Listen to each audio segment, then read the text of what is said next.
from the Philippines. Shout out to W Mom support here. W Mom. That's insane. Well, let's hope that Yawi can perform right now, make a show happen. Because so as of right now, it seems like they're going for a lot of card control, and they have denied the Marquez and the Brock all the card control immunities that come to mind. But for Aura, they offer the Akai another option that can cancel, because the team fight is looking absolute. Final form of both of these teams. So Against Clint? Against an export, mobile. To go and slay the dragons. That's the question. That is the ultimate question here. And this is going to be the first time we see RRQ Hoshi back at MPL ID Season 13. And it looked like you're right. I mean, you brought up to the point of the indexes, right? It felt like early game to mid, RRQ. Late game, RRQ. So where does Aura come into play here, as Yawi's getting heavily punished here with the damage coming in from Octa and Brusco? I think the only real advantage Aura will have is if they go for a split push situation, and now they have an Akai, they have a Tigreal, they have a carry, all very mobile, all with slows of their own, and they have the Novaria to try and help with the scouting, with the poking as well. It doesn't seem like it's a team fight composition, but if they're not careful and RRQ gets ahead, then they will be the one dictating where the fights happen, and if there's going to be any space to even start split pushing. All right. Around here already marching down on the bottom side. Skylar, is he going to get it? Arashi, no purifies at all for both teams.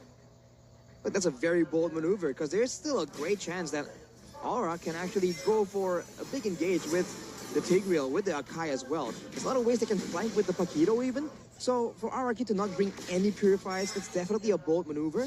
But they do have a Minotaur, and they do have the X-Borg that can kind of scout out and be that sacrificial hero. So maybe that they're thinking that, okay, we can get away without doing it, but it might cost them. Let's hope, right? Because on paper, it sounds easier said than done, but if Aura Fire is able to make things messy, that's where an RRQ can actually be faced with a problem here.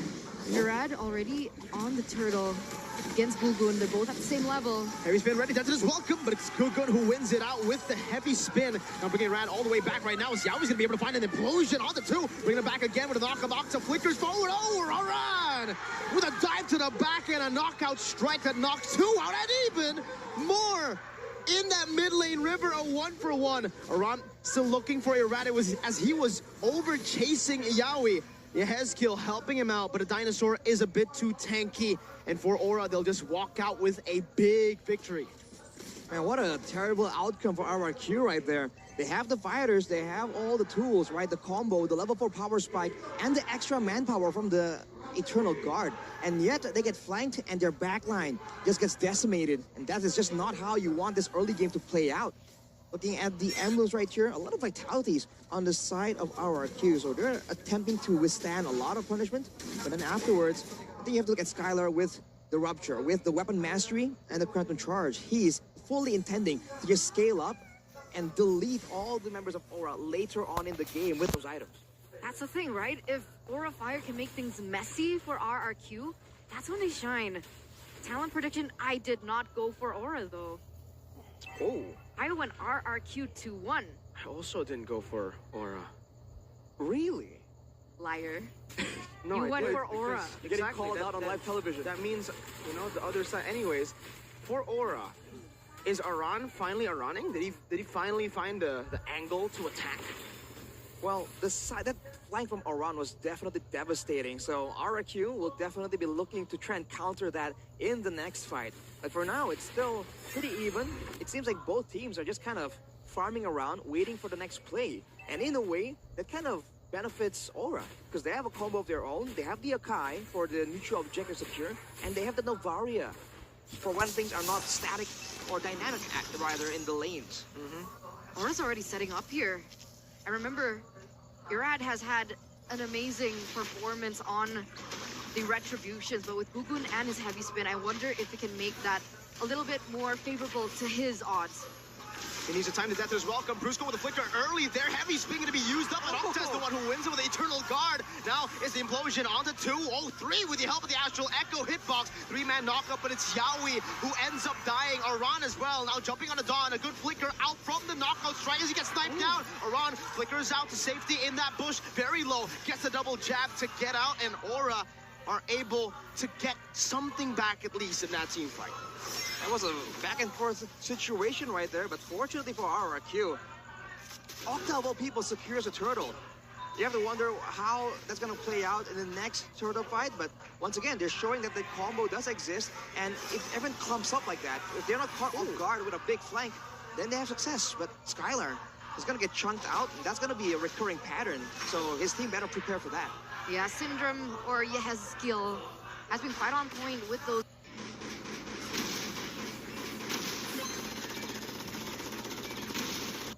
meteors, man. Earlier on, he was able to get a kill. Now being able to make Skylar sweat a little bit in that gold lane, but that was a good performance coming from Octa, I think. For sure. I mean, Staying the Turtle definitely swung the balance even further towards his team, but now Brusco is getting pushed away. It seems like Aura are going all in on this play. Can RRQ counter it though? Yeah, no flicker on Brusco, so there's no real threat of that initiation over, and they are able to utilize this range advantage for Yehezkiel to constantly just poke. Gugun securing that gold buff, getting level 9 gears. We are approaching the last turtle. The rat poke down, not going to utilize. About the itemization though, Brusco seems to have skirmish, next objective contest, next team fight, unless Aura Control does have the map control for it. We'll see.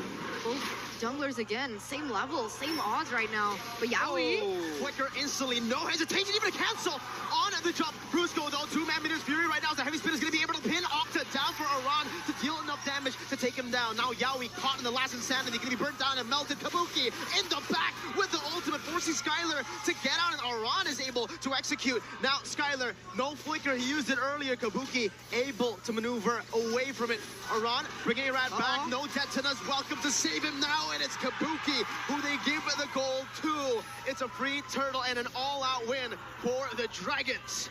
wow, turtle slain here by Gugun, making Irad a complete non-factor in that neutral objective trade, as it looks like Aura Fire going in. Aran with the flanks.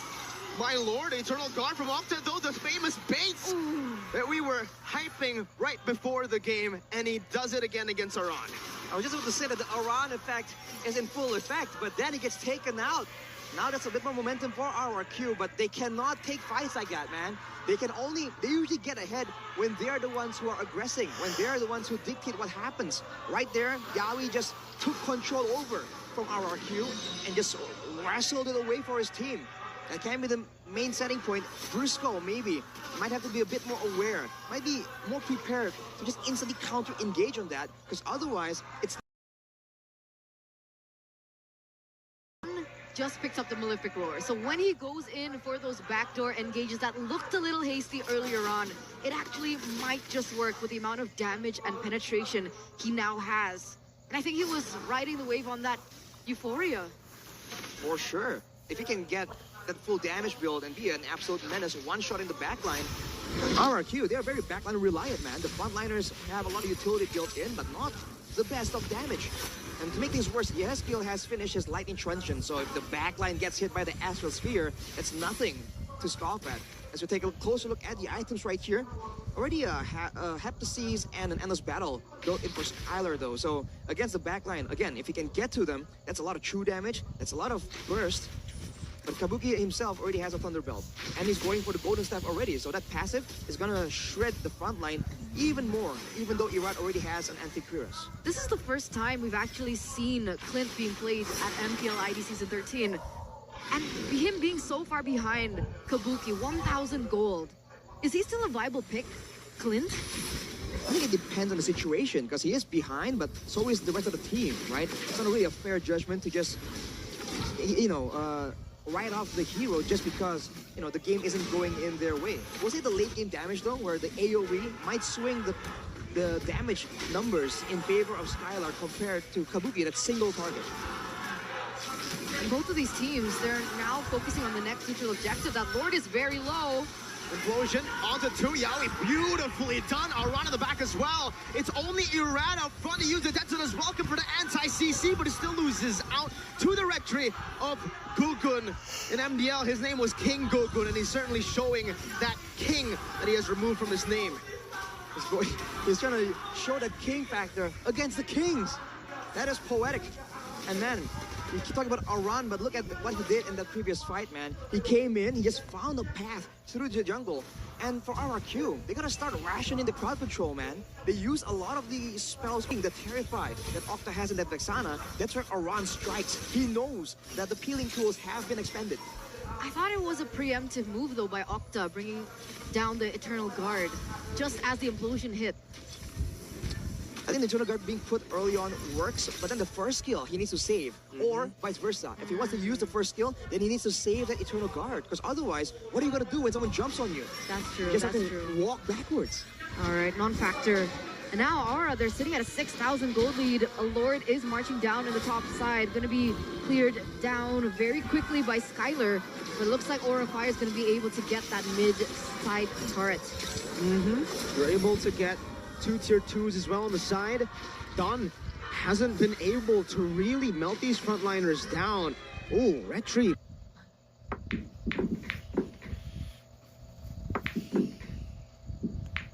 By Irad and Gugun, but it's Kabuki who gets it. Very interesting interaction there. Two retries and the marksman. 80 seconds to go, though, until the next Lord, and RRQ, for the most part, now they're really feeling it. We're seeing how they're moving, right? Skylar and Octa always sticking near Brusco, just in case Aran shows up out of nowhere. So the bush control definitely favors Aura, and if RRQ tunnels too hard onto Aran, then Yawi has a chance to make the place happen. Gugun has a chance to get a huge pin. And Kabuki is just going to be so free to deal out that damage. He's already #1 in ADA so far on this carry. A hero that we can't really say is a comfort hero for him, right? I think. Harry? No, I think it might be quite like, it's not a bad pick for him, I think. Yesterday he wasn't able to perform with Bruno. Bruno, exactly.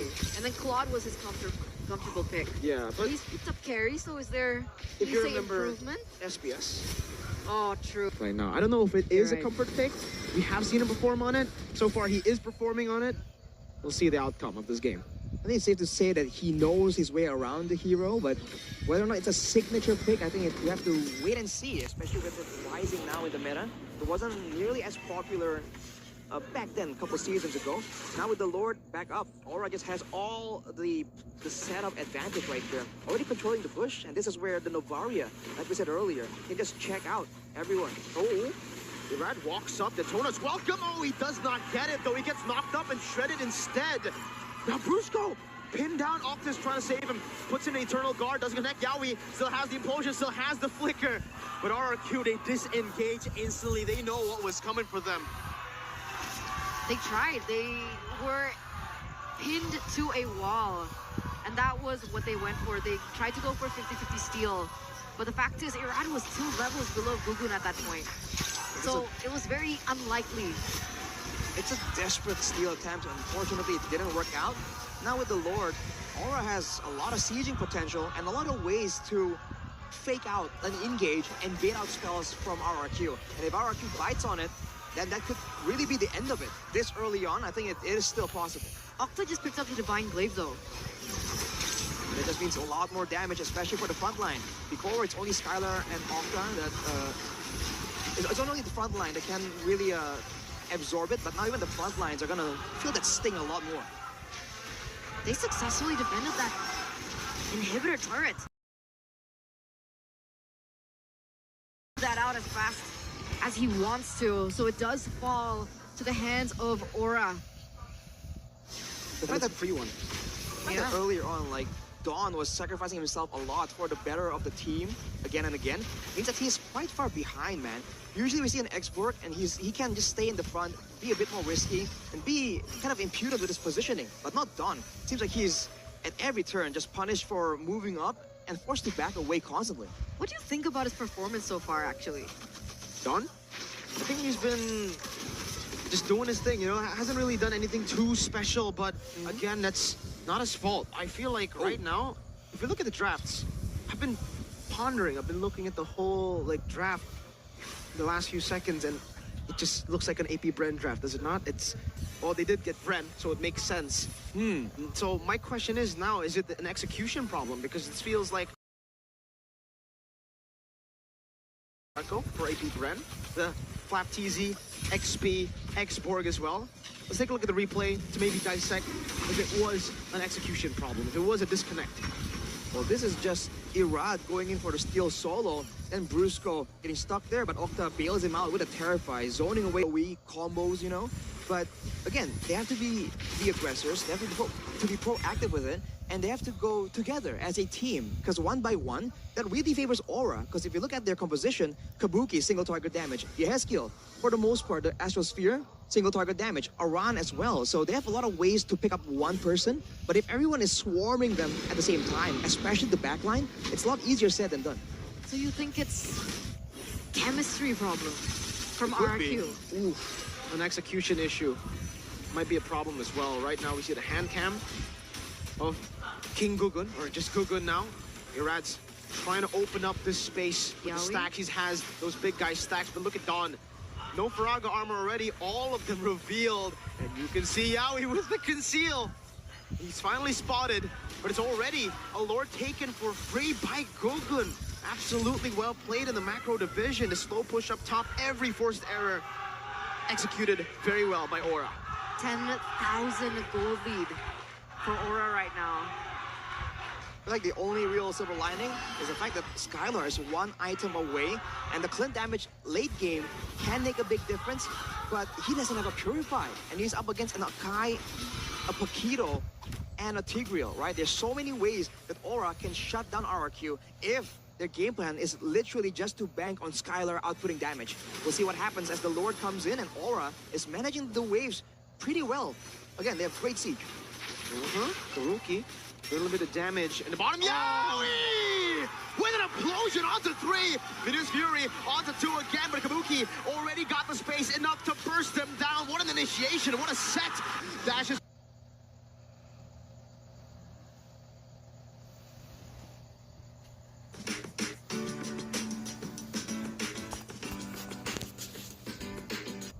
Forward, it's a bait with a flicker. Now Aran baited in, but he has a flicker also to get out. Also that immortality, they've cracked open 2 base turrets, 1 left in the bottom lane. Astral Echo again onto Brusco, but RRQ have defended. Is this the power spike? Is this the turn?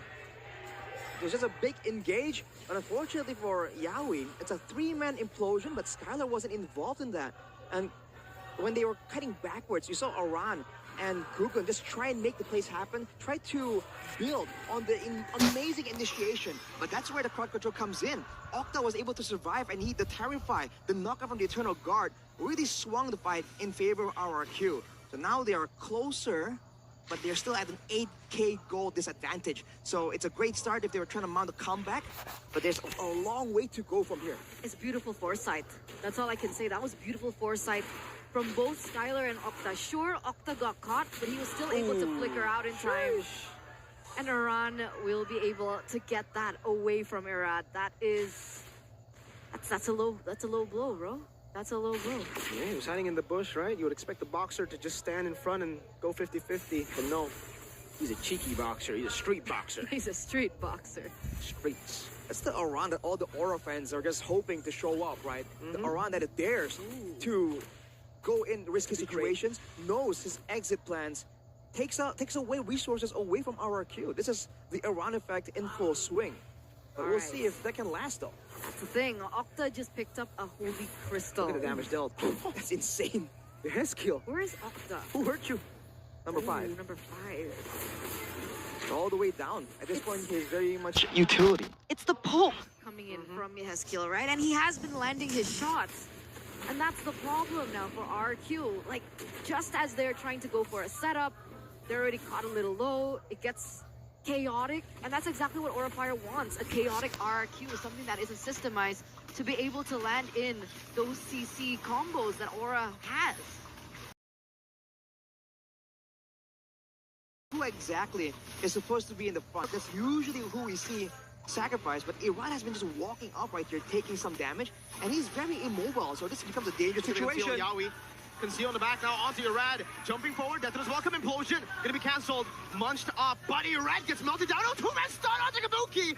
He's able to dash away. Yawi's still there. Gugun securing the Lord. Around with the flank right now as that's gonna be Skylar still in the base, waiting and clearing the waves. RRQ did not have the same vision for how that fight was going to go. They did not have any follow-up. That was already really good on Kabuki. If they had followed up on that play, man, the two-man stun, maybe with a bit more damage, they could have done something, but Skylar wasn't around. So there's no way they're going to take that fight and risk it. And now with the Lord marching in, can Aura end?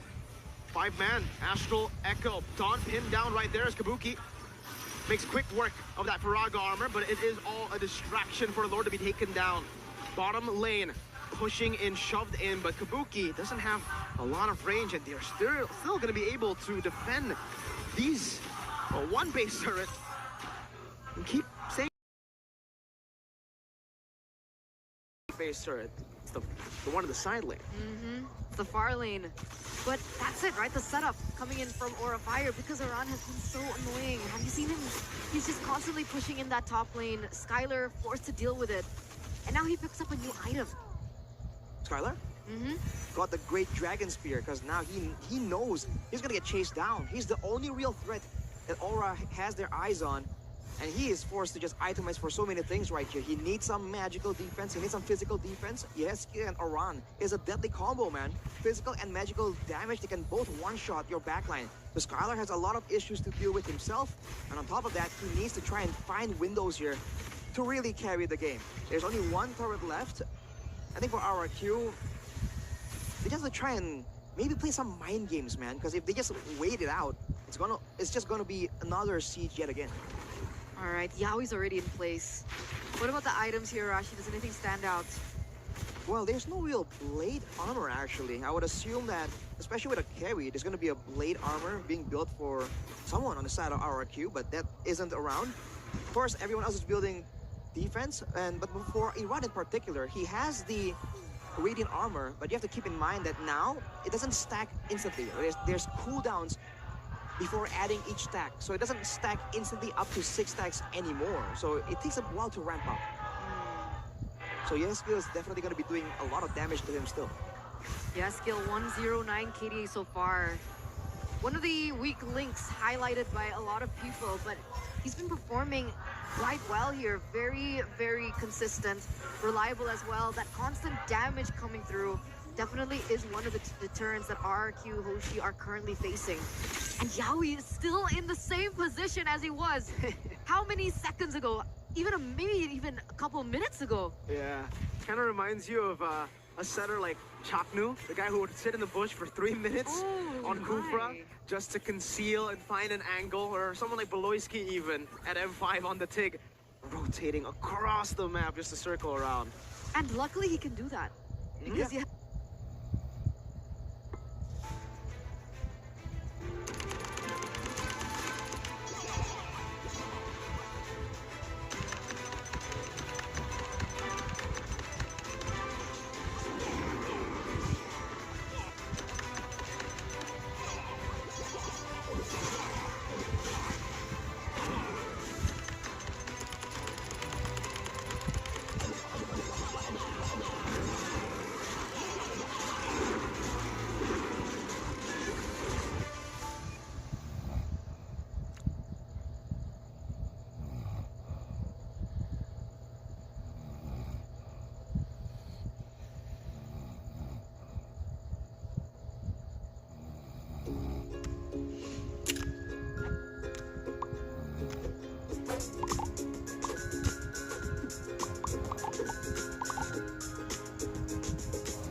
Yeskill can open up the map and look for the information that is normally processed in by the roamer.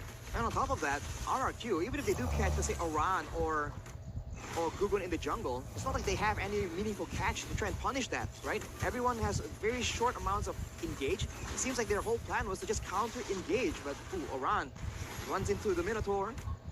But it seems like it's gonna be a free Lord, man. Yawi with the conceal. Astral Echo already. Yawi in the back right now. Implosion is going to be ready, but Irad pops into Death to his welcome, so it's only just a bait.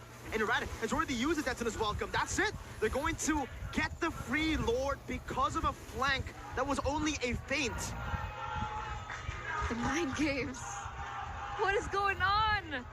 I can see what's going on in the face of Arashi. Looks pretty disappointed, looks pretty sad that this is happening, but Aura, so far, outclassing RRQ.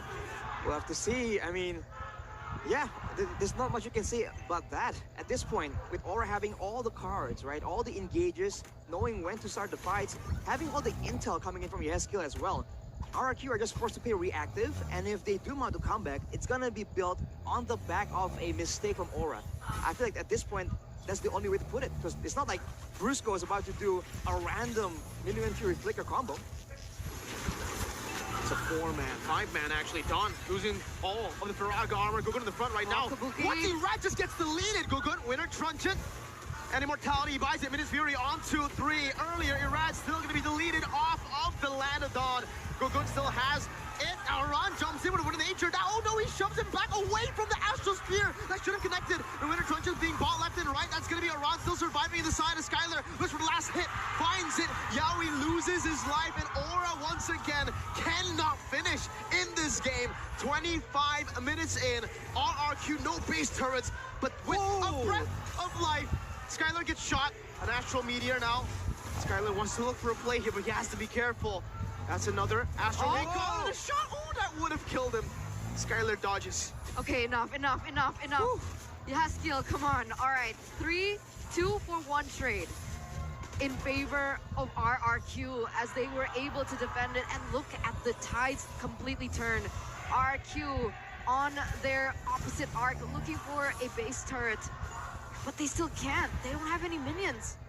And you see that Gugun walked up and retreat the cannon minion to ensure that tower just stands that much longer. 20 seconds to go, and I feel like right now is where RRQ needs to try and look for a fight, even though they have no engage whatsoever, man. This is their period, their window to try and get something with a member's advantage, but they can't do it.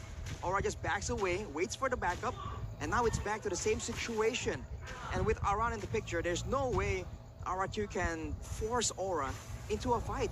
They have to wait yet again for the fight to happen in the base, where their counter-engage composition can really take root. And if that happens, that's it. That's over, right? I mean, 26 minutes in already, the death timers are enough to make one mistake GG. Yeah. That's it. It's getting so much more intense now. But no way. Oh, He did it. Yeskill did it. 10 and 10. If you look at his score, 1-0 and 10. Wow. Ouch. That's 4,000 gold lead. That's a great stat to have. Now RRQ, once again, pulled away by the split push, by the Iran effect. I think they might just let it go. If they want to risk it, this is going to be a huge risk. They risk getting backdoored, and they also risk the straight out losing right here without being able to catch the more prio members from the side of Aura. I think they might just have to let it go. Let's see. I mean, Dawn is giving information. Irad's already on standby, but Yawi too. Dawn losing the Firaga armor, getting shot down again. No Firaga armor. Irad now has been delegated the job to open up this side of the map. Skylar earlier was able to get a good shot on Aran, but he's still slow pushing that mid and the top side. He's always just staying out of the vision pocket. So that RRQ will be constantly thinking, where is this Paquito? Are they flanking? Yawi as well doing the same thing. Well, Gugun is holding on to the Lord. Irad taking control. They want to commit right now. Paquito's up top already in vision. Irad versus Gugun, but it's Yeskill who finds it. Now it's Irad who falls to Kabuki, and Yawi finds an implosion to bring them back. Say goodbye to Brusco, say goodbye to Irad. The two imports taken down by Aura now, and only the Indonesians left to defend. Don, Skylar, and Octa. They have the wave clear. They have the wave clear. Do they have enough firepower in them to defend this? The Lord is already marching in that mid side. Brusco and Irad, their main frontliners are gone. Yaskiel's already going in. Gugun, Yawi, they're looking for their timing. Oh, Yaskiel, what? He walks up, loses his life, but it's all just a bait right now. Kabuki will stay targeted with Nature and the Lord. They needed a miracle to defend that, and they won't be able to create one. Aura secures game one over the Kings of Kings. Ladies and gentlemen, Eterna is grinning at me. No, I'm not. Liar. But wow!